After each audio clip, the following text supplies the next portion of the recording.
এই মুহূর্তে আমি রয়েছি রাজধানীর ঠিক শাহবাগ এলাকায়। শাহবাগ এলাকায় কিন্তু সকাল 10টা থেকে এখানে যারা পায়ে রিক্সা যে চালায় সেই রিক্সাওয়ালারা কিন্তু আজকে এখানে অবস্থান কর্মসূচি পালন করছে।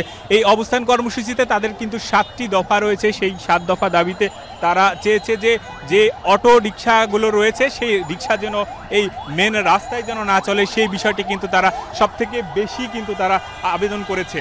আমরা এখানে রিক্সা চালকদের সাথে কথা বলেছিলাম। রিক্সা চালকরা আমাদেরকে যেটা জানিয়েছে যে এই আন্দোলন তারা কিন্তু এর আগেও করেছিল, কিন্তু এই সময়ে কিন্তু তারা একটু জোরালো ভূমিকা আর কি এই আন্দোলনে একটু জোর দিয়েছে বলে এমনটি জানিয়েছে। তারা আরেকটু জানিয়েছে যে এই আন্দোলন বৈষম্য বিরোধী ছাত্র আন্দোলনের পর থেকে কিন্তু এই মহাসড়কগুলোতে এই মেন রাস্তাগুলোতে কিন্তু এই অটো রিক্সাগুলো কিন্তু চলতে শুরু করেছে।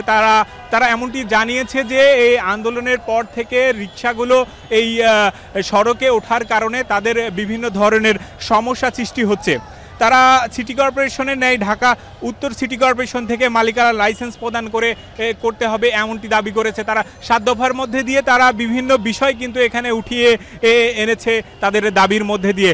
এই দাবির মধ্যে আমি একটু যদি বলতে চাই তাহলে বলি, সরকারের রাজস্ব আয় বৃদ্ধির জন্য রিক্সা ও পেশাজীবী ট্রেড লাইসেন্স দিতে হবে এমনটি বলেছে। বৈষম্য ও দূরীকরণ সিটি কর্পোরেশনের আইন গুলশান, বনানী ও বাড়িধারা সকল এলাকায় কিন্তু পায়ের রিক্সা চালানোর সুযোগ দিতে হবে এমন করে তারা দাবিগুলো তুলেছে।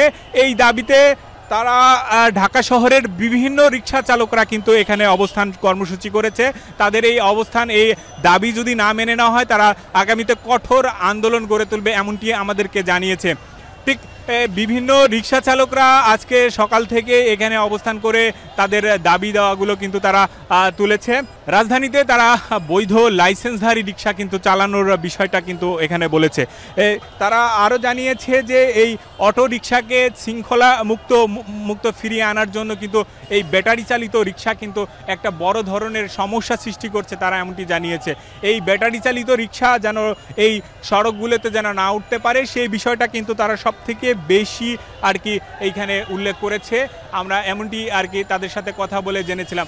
এখানে এই অটো রিক্সাগুলো এই সড়কগুলোতে আসার কারণে তাদের যে দৈনন্দিন যে ইনকামের কিন্তু অনেকটাই কমে গিয়েছে, সেটাও তারা আমাদেরকে জানিয়েছে। তারা এই আন্দোলনের মধ্যে দিয়ে এই বিষয়টি জানাতে চায় যে অটো রিক্সাগুলো যেন এই রাস্তায় মহাসড়কগুলোতে যেন না আসে, তারা পায়ের রিক্সায় কিন্তু তারা এই সড়কগুলোতে কিন্তু তারা চালাতে চায় এমনটি বিষয়টি আমাদেরকে জানিয়েছেন। সব মিলে এই শাহবাগ মোড়ে কিন্তু ক্যামেরার চোখে আপনারা দেখতেই পাচ্ছেন যে রিক্সা চালকরা কিন্তু মুহুর্মুহু স্লোগান কিন্তু তারা দিচ্ছে, তাদের দাবি মেনে নেওয়ার বিষয়টি কিন্তু বলছেন। আর পাশাপাশি অন্যান্য যানবাহনও কিন্তু ঠিক এইখানে একটা ভোগান্তির মধ্যে পড়ে আছে, তারা যেতে পারছে না নির্দিষ্ট গন্তব্যে।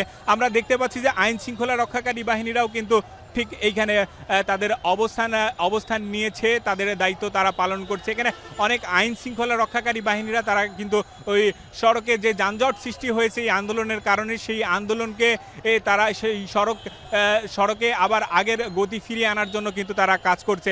এখানে আপনি ক্যামেরার চোখে দেখতে পাচ্ছেন যে পুলিশ সহ অন্যান্য আইন শৃঙ্খলা রক্ষাকারী বাহিনীরা, আমরা দেখেছি সেনাবাহিনীরাও কিন্তু তারা এই আন্দোলনে এসে তারা অন্যান্য যানবাহনগুলো যেন সুন্দরভাবে চলাফেরা করতে পারে সেই বিষয়টি কিন্তু নিশ্চিত করার জন্য তারা কাজ করে যাচ্ছেন। আপনি দেখতে পাচ্ছেন যে এইখানে এই কয়েকটি বাস বা বড় যানবাহন যেগুলো রয়েছে সেই যানবাহনগুলো ঠিক এদের আন্দোলনের কারণেই কিন্তু যেতে পারছে না।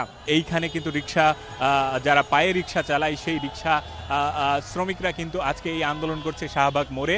তারা এখানে মানববন্ধন করেছে, তারা তাদের দাবি আদায়ের জন্য যে 7 দফা দাবি সেই দাবি কিন্তু জানিয়ে তারা উত্থাপন করেছেন কিন্তু এই শাহবাগ মোড় থেকে। শাহবাগ মোড়ে তাদের এই দাবিগুলো মেনে নেওয়ার জন্য কিন্তু তারা উপদেষ্টা বরাবর আহ্বান জানিয়েছে এমনটাই কিন্তু আমরা জেনেছি। এইখানে এই তাদের দাবি এই যে মহাসড়কগুলোতে যেন অটো চালিত যেই রিক্সাগুলো রয়েছে সেই রিক্সা যেন না চলে সেই বিষয়টি কিন্তু তারা বারবার করে কিন্তু বলে আসছে। রাজধানীর শাহবাগ মোড় থেকে কিন্তু এই রিক্সা চালকদের যেই আন্দোলন সেই আন্দোলনের সর্বশেষ কিন্তু জানানোর চেষ্টা করছিলাম আমরা।